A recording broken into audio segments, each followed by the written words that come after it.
Olá, nós estamos aqui para falar de uma construção importante, a construção de uma conferência temática sobre vigilância em saúde.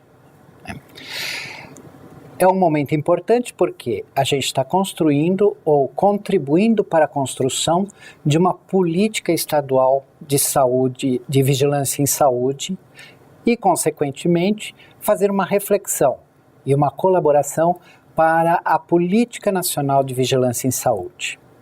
O tema específico é Vigilância em Saúde, Direitos, Conquistas em Defesa de um SUS público e de qualidade.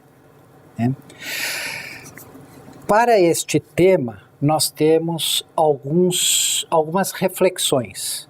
Hoje, a gente vai falar sobre o acesso e integração das políticas e processos de trabalho das vigilâncias epidemiológica, sanitária, saúde e saúde ambiental, e do trabalhador, também dos laboratórios de saúde pública. Para falar desse tema, nós convidamos a professora Brigina Kemp. Eu é que agradeço a oportunidade de poder trazer alguns pontos para a reflexão e para o debate desse importante momento das vigilâncias no contexto nacional.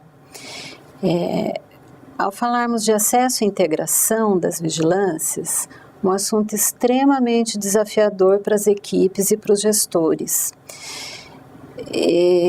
Parece que é fácil, mas concretizar essa questão da integração é uma tarefa que tem sido árdua no cotidiano.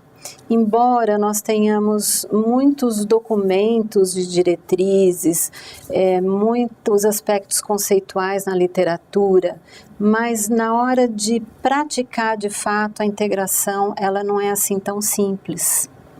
Acho importante a gente também dizer que vigilâncias são essas, né? Que acho que tem uma concepção em geral na população de falar o termo vigilância sanitária para todas as ações que as vigilâncias fazem, o que não é de todo tão errado se a gente for olhar o conceito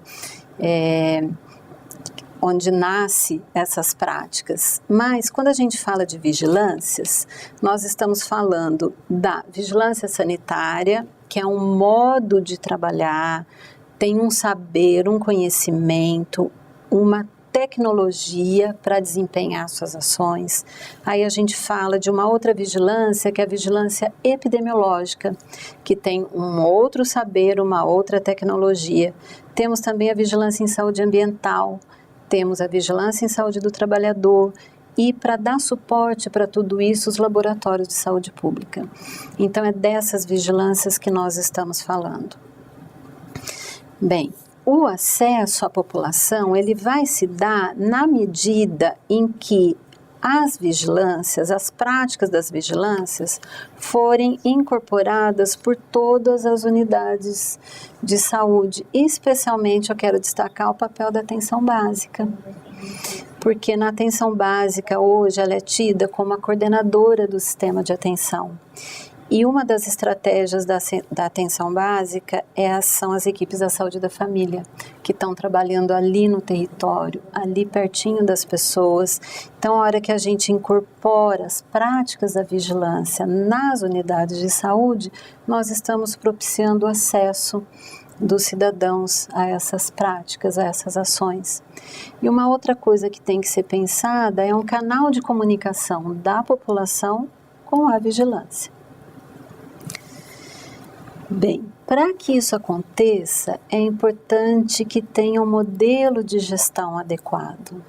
Um modelo de gestão que propicie com que as equipes trabalhem de forma integrada. Eu gostaria de trazer um conceito para nós entendermos aqui o que nós estamos falando de integração. A integração, a gente tem que entender que é um esforço coordenado para que a gente componha um todo. Então, tem que ter uma finalidade em comum das partes. Portanto, que finalidade é essa das vigilâncias? Qual é a finalidade comum dessas vigilâncias? É proteger a saúde da população. É isso que se espera delas. Para proteger a saúde da população, as vigilâncias têm que detectar problemas, detectar riscos e controlar. Quando a gente fala de tudo isso, nós temos que também pensar no que nós chamamos de determinantes de saúde. Determinantes de condições adversas. Estes determinantes, eles estão contidos no modo de vida e no modo de trabalhar das pessoas. Além dos determinantes que a vigilância tem que reconhecer, ela tem que trabalhar com o reconhecimento também, a percepção de riscos e depois a percepção de danos. O que é o dano? O dano já é uma doença ou um agravo que aconteceu e que está instalado num determinado local, num determinado território. Lembrando também que a vigilância, ela tem que atuar no âmbito individual e no âmbito coletivo. Só para a gente ter clareza de doenças e agravos, quando a gente fala de agravos, nós estamos falando, vou dar um exemplo, um agravo é um ferimento, é um acidente. Doença é, por exemplo, a dengue.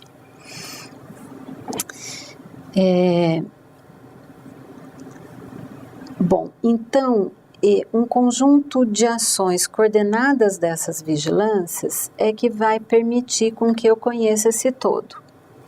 Como que eu vou fazer essas ações? Se eu estou falando de práticas das vigilâncias, eu estou supondo que há um saber por trás. Então, para eu realizar uma prática, eu tenho que ter um saber, um conhecimento.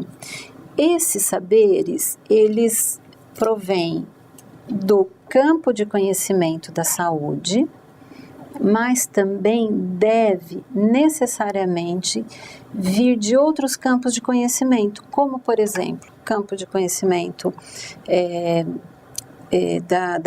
da cultura, da educação, da geografia, da antropologia, porque esses diversos saberes é que vão permitir com que os profissionais, as equipes, os gestores possam ter um olhar ampliado sobre o assunto e aí então conseguir desempenhar suas funções de modo a atuar de uma maneira efetiva sobre um determinado assunto.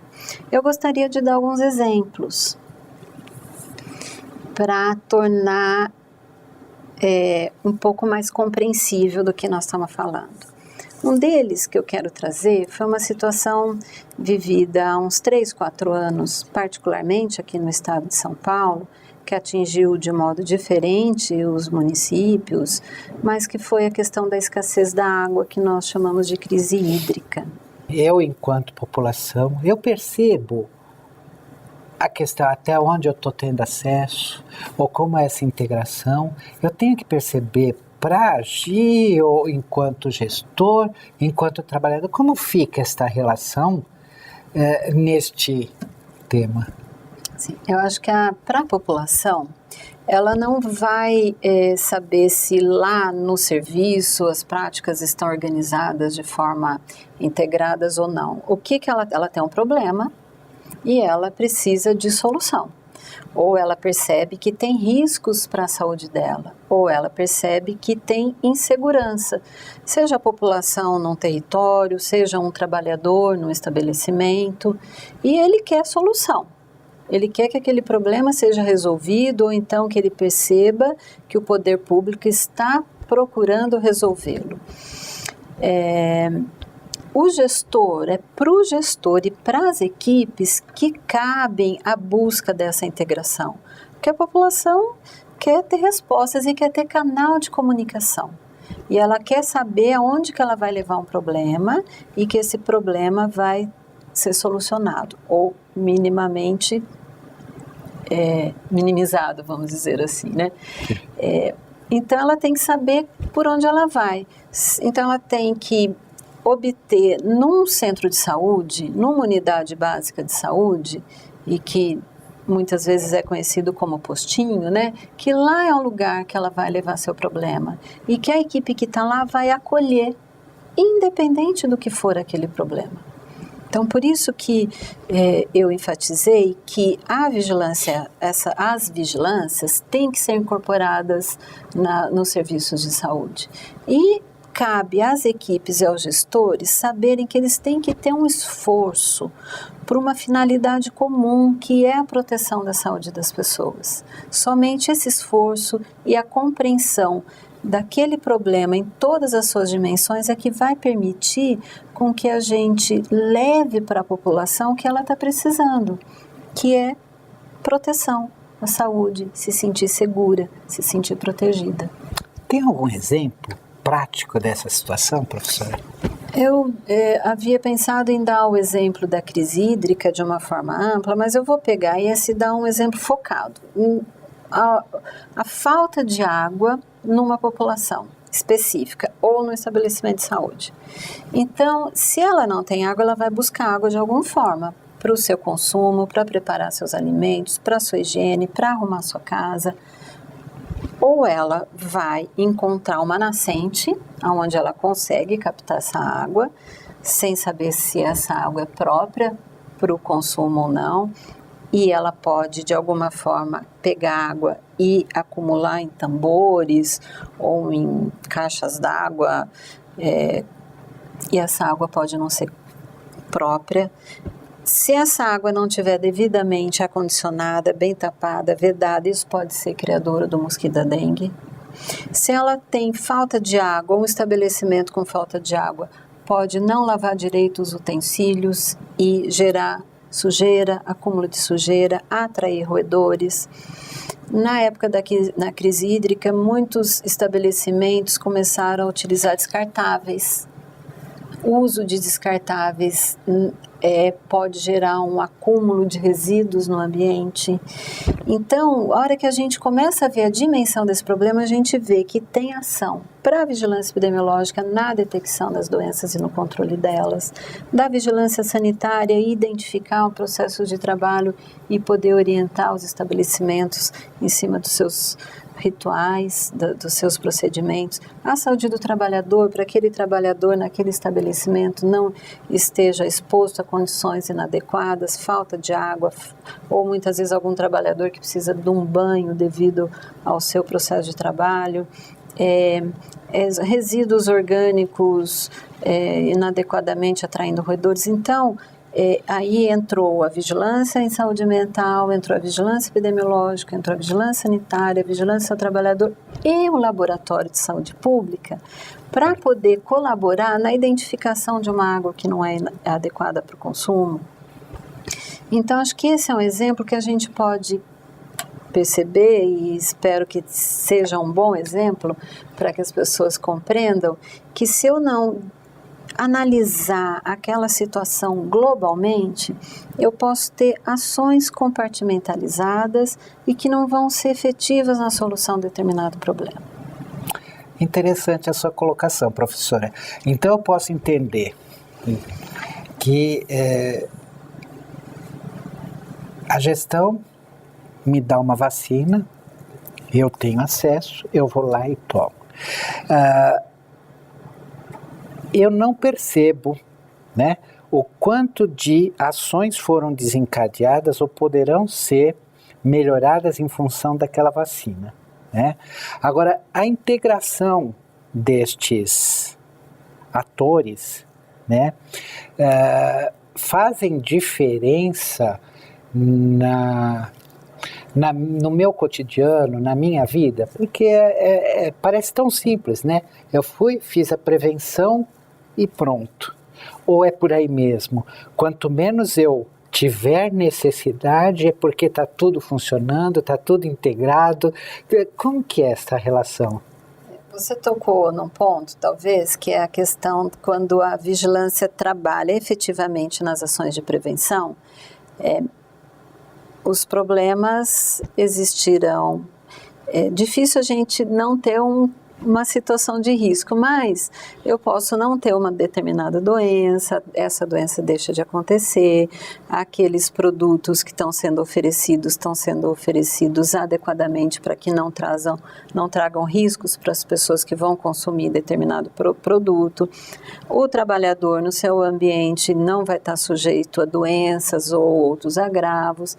Então, esse é um trabalho que a vigilância faz, que se as coisas estiverem correndo bem, as pessoas vão estar menos expostas, vão adoecer menos e vão ter menos agravo. Então, ela vai perceber que ela está bem e que por trás disso tem um trabalho grandioso sendo executado pelas equipes de vigilância junto com as demais equipes do setor de saúde.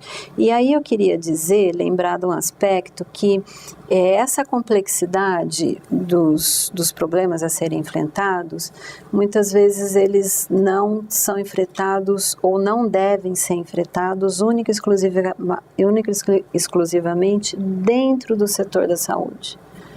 A gente é necessário que as vigilâncias trabalhem também de modo integrado com outros serviços públicos, com outros órgãos públicos e também com a sociedade, porque são problemas muito difíceis de serem enfrentados algumas vezes e que precisa de todo um esforço do poder público, e aí eu estou falando não só da saúde, estou falando de outros setores como da sociedade.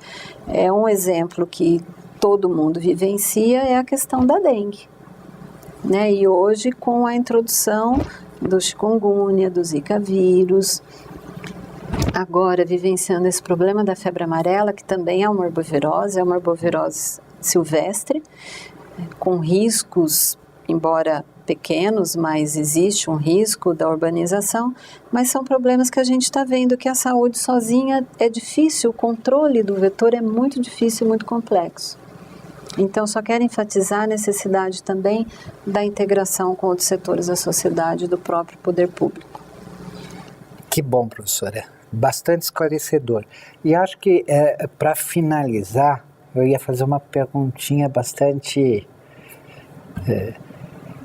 Eu, enquanto cidadão, tenho alguma ação a fazer ou espero do poder público que resolva o meu problema, que faça com que as coisas aconteçam? Eu acho que tem ação a ser feita, sim. Eu acho que se você detecta alguma situação que está colocando em risco ou que pode trazer doenças, você tem que levar isso a conhecimento das vigilâncias. E um canal de entrada pode ser a atenção básica, as unidades básicas de saúde. Agora, o poder público tem que oferecer outros canais de comunicação, né? Um canal direto, um Disque Saúde. Eu acho que o cidadão tem sim que levar as situações para que isso seja avaliado, se tem risco, se não tem risco. Inclusive, eu acho que o cidadão, aquela comunidade, aquela população tem que participar dos processos de resolução do problema, porque a população também tem o seu saber. E às vezes o saber da população é tão importante na resolução de fatores de risco ou de situações que os riscos já ocorreram e a gente precisa então controlar e ter alguma intervenção. Bom, esse saber da população pode ser positivo e é positivo, né, pela sua colocação, mas a gente também tem alguns vícios, algumas questões que atrapalham, vamos dizer assim, né, porque a partir do momento que você vê jogando lixo na rua, isso é vigilância em saúde, sim, né?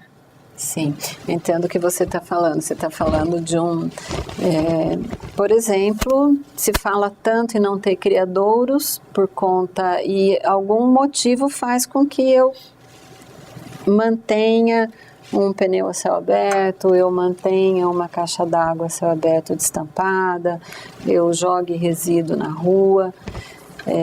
Então, a vigilância tem que também contribuir com a educação em saúde que a gente fala. Pois é, professora. Esse assunto, a sua fala, o tema, a sua experiência é tão provocadora, a gente queria ficar aqui 3 horas, mas o nosso tempo acabou. Eu acho que as pessoas que nos assistem terão oportunidade de chegar à conferência regional, conferência estadual de vigilância em saúde, ou até a nacional de vigilância em saúde, e que levem essa experiência, essa sua reflexão para diante. O Conselho Estadual de Saúde agradece a sua presença e conta contigo sempre. Obrigado mesmo, professora. Eu que agradeço.